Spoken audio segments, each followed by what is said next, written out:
From News 3 Now, this is breaking news. Thanks for joining us. I'm Josh Breiter. Breaking now at noon, the man charged with a triple homicide in the town of New Lisbon will go to trial. Virgil Thu just pleaded not guilty to 9 charges against him. 3 of those are for first-degree intentional homicide with 1 domestic abuse. 3 more are for hiding a corpse. The other 3 are for having a gun as a felon, stealing a car, and resisting or obstructing an officer. Now, those charges stem from the deaths of 2 kids and a woman on December 30th, 2024. Prosecutors say Thu killed 33-year-old Elizabeth Kolba, his girlfriend, along with 2 girls, ages 12 and 13. Autopsies confirmed all 3 died from gunshot wounds. Thu's trial is set to begin next December, nearly 2 years after the incident. If you or someone you know is experiencing domestic abuse, there are resources out there. You can call the Domestic Abuse Intervention Services 24-hour helpline. That number is on your screen. We'll continue to keep you updated on this case right here on News 3 Now and online at channel3000.com. Remember, you can also get notifications directly to your phone with our free mobile app. Time now for a first look at your certified most accurate forecast. Here's First Warn meteorologist Jacob Montesano. Hi, Jacob. Hey, Josh, and just like the last couple of days, temperatures continue to be pretty much near average. Right now, around 50 for Madison, a lot of the area in the upper 40s to lower 50s, and we're going to see high temperatures kind of around this area, right in the middle 50 range, which, as I mentioned, very close to where we're supposed to be for this time of the year.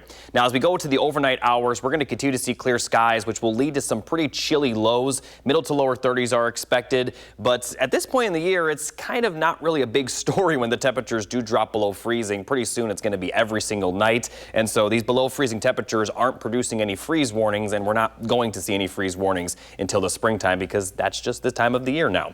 Now, as we take a look at the visibility forecast, I do want to mention that with those cold temperatures, also going to see some fog for Thursday morning. It'll clear up pretty quickly, but when you are traveling to your destination Thursday morning, definitely just take it a bit easy. Not going to see that fog return though for Friday. This will just be a Thursday morning system. Now, I do want to mention Hurricane Melissa still impacting parts of the Bahamas now as a Category 2 storm. Still very strong, but a lot weaker compared to that Category 5 status it was before it hit Jamaica. And obviously for those in Jamaica and Cuba, the cleanup has just begun. Now, this is going to continue to push off to the northeast. Later in the day, it might be completely in the Atlantic. And once it does get to the Atlantic, not expected to create any big impacts with any other land. We'll get close to Bermuda, but it looks like it'll stay to the west of that. And as you can see, staying well off the coast of the United States, but it will kind of connect with a low pressure system that will bring rain and also some snow up to Canada. You can see, if you look closely, you can see some of that snow up in northern Canada. We're not going to see snow in our area, but it is that time of the year where we start to see kind of our first snowfall of the year. But again, not for us yet, but I will talk more in detail about that Halloween forecast here coming up a bit later. Yeah, we can hold off a little bit more on that snow. Yeah. Thank you, Jacob. New at noon, Beloit has a new police chief. The city announcing Shonella Stewart will take on the role. Stewart has served in law enforcement for 19 years in Oak Park, Illinois. She began her career as a police officer and has worked as a patrol officer, juvenile investigator, detective, tactical officer, patrol sergeant, and several other roles. In her most recent role as commander, she supervised patrol, investigations, and community policing personnel. The city says it will share next steps on bringing Stewart in after the Police and Fire Commission approves the selection in early November. Right now, a man is in jail in connection to a deadly shooting in Sun Prairie from more than a year ago. Police booked 22-year-old Zachary O'Connell into the Dane County Jail Tuesday. He's facing a charge of first-degree intentional homicide and first-degree recklessly endangering safety. Those tentative charges stem from the death of 24-year-old William Flannery of Brookfield on October 18th. The DA has yet to officially charge O'Connell. Now to continuing coverage of an embattled beagle breeder in Dane County. Ridgeland Farms will close its breeding facility. This announcement comes in reaction to a special prosecutor seeking charges of felony animal cruelty. The prosecutor agreed not to file those charges if Ridgeland closed the breeding operation. The research side of Ridgeland Farms is not part of this agreement. They'll continue to be able to experiment on dogs. That's untouched by this. That was untouched by the special prosecutor appointment. I do also want to clarify that the agreement doesn't require Ridgeland to surrender its dogs. In fact, it gives them time to be able to sell those dogs for the next 8 months and get rid of them that way. We certainly hope that isn't the case. Ridgeland plans to close the breeding facility within the next 8 months. And new this afternoon, we have a statement from Ridgeland. It reads in part, quote, Ridgeland Farms is in the process of entering a new chapter in our mission to improve the health of pets and humans alike, end quote. The man charged with stalking Wisconsin Supreme Court Justice is pleading not guilty. 37-year-old Ryan Thornton is charged with 1 count of stalking. A criminal complaint alleges Thornton sent emails to Chief Justice Karofsky telling her manipulative things, telling her to, quote, eject herself from office and asking for her address.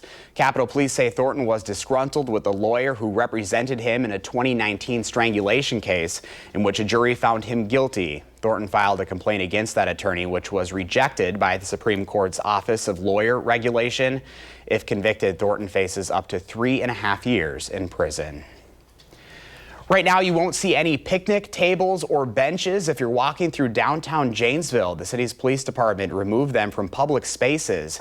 Chief Chad Pearson says in the past 10 months, his department's responded to more than 1,000 incidents within the downtown area. He says one group has repeatedly caused disturbances, but some people in Janesville say the move will hurt the city's homeless population. That's a claim Chief Pearson says isn't true. This is not an action to say that the homeless people are involved in criminal activity. That's a false stereotype. Chief Pearson says this is just temporary to deter criminal activity and allow for a reset. The department hopes to put the benches back in the parks by the spring. Overnight, Hurricane Melissa made landfall in Cuba as a Category 3 storm. Video here showing the flooding people have to deal with. Before that, though, Melissa ravaged Jamaica as a Cat 5 hurricane. Jason Alex is tracking the latest. Dangerous flooding filled streets in southeast Cuba Wednesday morning as Hurricane Melissa barrels north. The devastation in Jamaica is starting to become clear. Cars are underwater. Many homes have turned into piles of rubble. Buildings still standing are flooded. And officials say rescue efforts for at least 3 families were stopped due to unsafe conditions. The parish of St. Elizabeth is underwater. When the slow-moving Category 5 storm made landfall Tuesday afternoon, wind gusts topping 200 miles per hour and torrents of rain violently lashed the island. Video captured roofs and debris whipping across the town of Black River. Some residents sheltered inside a hospital as shutters and electrical lines tore through the parking lot. That clinic suffered structural damage and doesn't have power, along with more than 530,000 Jamaicans. Prime Minister Andrew Holness told CBS News. There's scarcely any building or infrastructure that would escape without some form of damage. Holness declared the island a disaster area. More than 15,000 people are in shelters across the country. We have budgeted and we have prepared a certain level of response, but a Category 5 would require support from the international community. We were around Kingston this morning, and the power is on there. There's also fuel available there. That is very good news when it comes to opening the airport sooner rather than later, something that's absolutely going to be necessary for getting aid teams and assistance here into the country. Jason Allen, CBS News, Old Harbor, Jamaica. Coming up next on News 3 Now at noon, where ChatGPT users will be able to make purchases soon. Plus, how many states are taking the Trump administration to court fighting a possible SNAP suspension.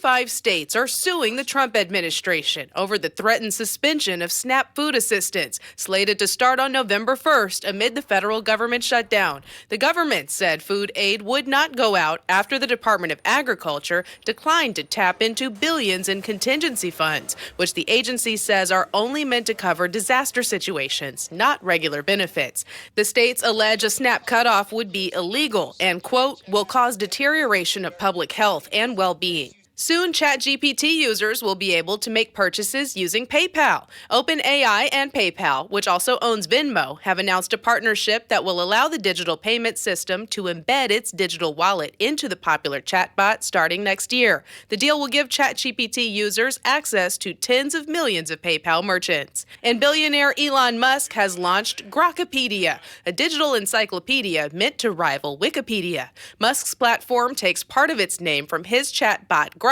and he says its goal is the truth. Wikipedia founder Jimmy Wales signaled he's not worried, while warning that his new rival uses AI models that are prone to massive errors. Wikipedia says it currently has more than 7 million English articles, while Grokpedia says it has fewer than 900,000. That's your CBS News Money Watch report. For more, log on to cbsmoneywatch.com. At the CBS Broadcast Center, I'm Jesse Mitchell. Here's the stock report at the noon hour. The Dow's up 224 points, NASDAQ up 140, and the S&P 500 up this hour 17. Right now, our call for action volunteers are in the building taking your consumer complaints and taking action on your behalf. You can call for action at 608-270-2833 or submit a claim anytime at channel3000.com/call-for-action. Pam Jahnke has today's farm numbers straight ahead, and Jacob's tracking the first warn forecast. Then later on Live at 4, I'll show you how the UW band director is sharing some musical magic to the younger generation in the 608.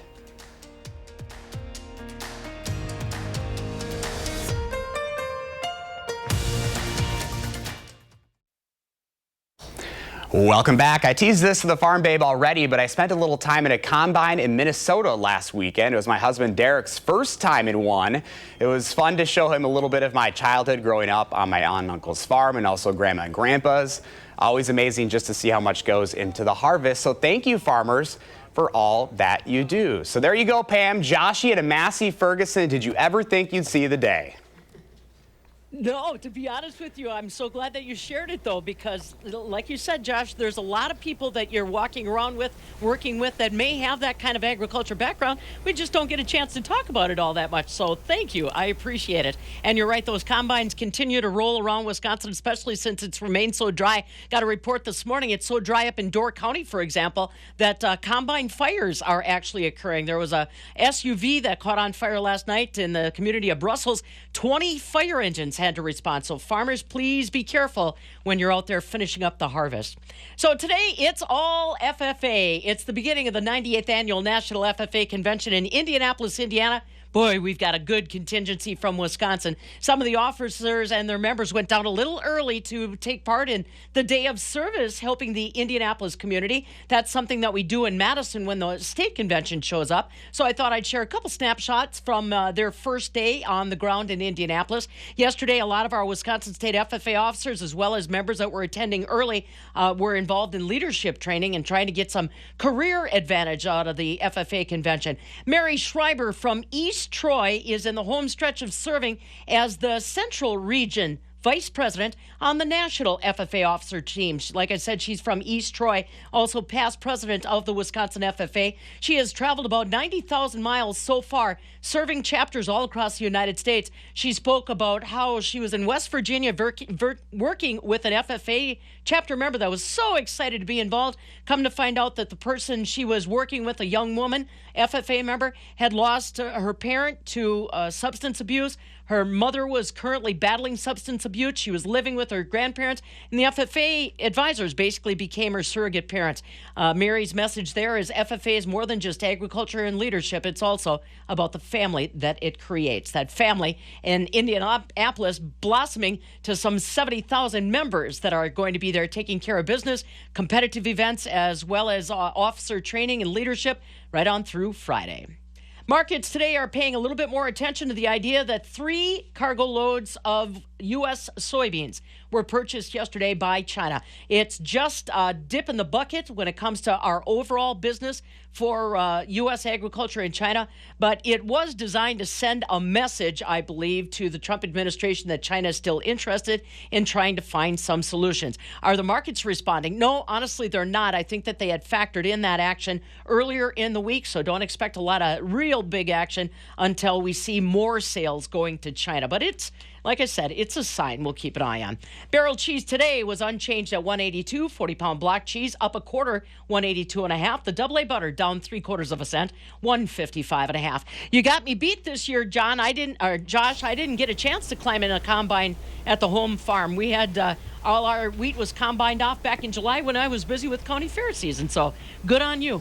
Yeah, I was trying to get behind the wheel, but Uncle Bob wasn't having it. He's like, you got the jump seat, sir. I didn't want to mess up his operation. There you go. Good man. All right, Pam, thank you. Have a great afternoon. You too. Time now for your certified most accurate forecast with First Warn meteorologist Jacob Montesano. Hi, Jacob. Hey Josh, here's a look at the 3 things you need to know. For the most part, temperatures are going to stay pretty seasonable going forward. A little bit cooler over the weekend, but we're not talking any dramatic shifts in the temperatures. And for the most part, we also will see very little rainfall over the next 7 to 10 days. But let's start with the cloud cover and rainfall forecast because there's going to be a slight chance of that rain for Halloween. Now, the rest of today, we are going to see plenty of sunshine with the clear skies continuing overnight. We will see some foggy conditions as we get towards Thursday morning, but that fog will clear up pretty quickly. However, we then are going to see some more clouds develop once we get to the afternoon, leading to a small chance of rain beginning Thursday night, but a lot of the area I expect to remain dry, and that forecast is going to kind of be the forecast all day for Halloween. A few peaks of sunshine at times for sure, but for the most part, we're going to see a lot of cloud cover with just a very small chance of some isolated showers. But for those of you that plan on trick-or-treating, I don't expect to see anything heavy, and it wouldn't surprise me if no one sees any rain at all until a little bit later in the night. Once we get closer to around 9 to 10 p.m., we'll see a little bit of a better chance of rain, but even then, only going to see some light showers, and that light chance of rain will continue Friday night into Saturday. But this is about really the only chance of rainfall going forward. It's going to remain very dry. Now, looking at the temperatures, middle 50s for the rest of today, very close to normal, and the temperatures tomorrow will be very similar to today, just a little bit more cloud cover. Once again, middle 50s, some areas in the lower 50s, but again, very, very seasonable for this time of the year.